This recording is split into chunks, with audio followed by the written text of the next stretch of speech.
another myth about service of process of lawsuits is that you cannot be served at your post office box.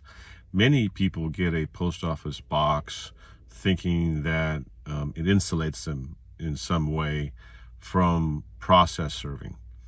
And that's just not the case. There's lots of valid and good reasons to get a post office box. But when you do get a post office box, you must identify your home address when you get that. So when you apply for a post office box at the local USPS annex, and they give you a box, you have to give them your home address. You also identify them as your agent for service of process.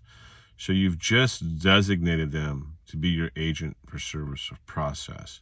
So now there are requirements by the post office box company as well. That is, if they do get served legal documents, they're supposed to send them to your home address. That's why you provide the home address. And many times they don't.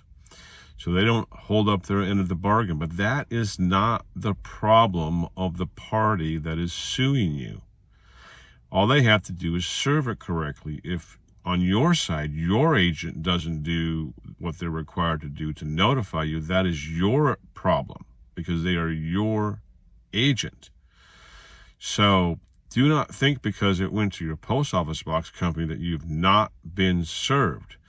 The other problem is many people don't go to their post office box on the regular. It's one of the reasons they have it. So typically what happens when they're serving you at your post office box company, which by the way is either your home address or a business address, and you can be subserved in California at either address.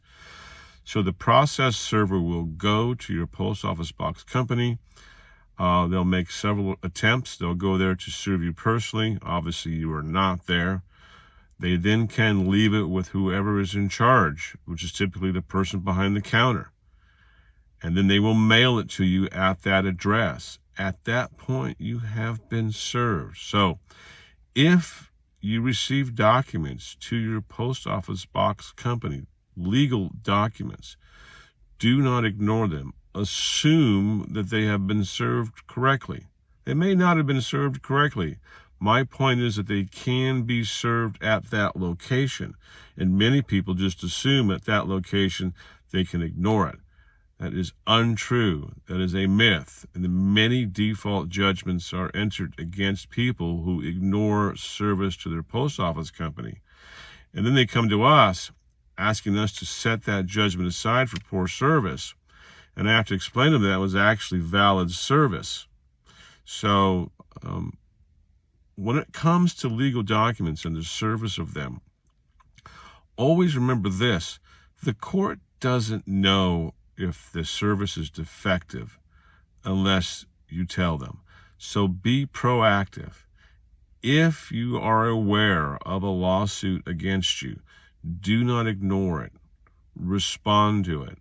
Find out whether it's been served correctly. Find out whether you've been served in the right jurisdiction.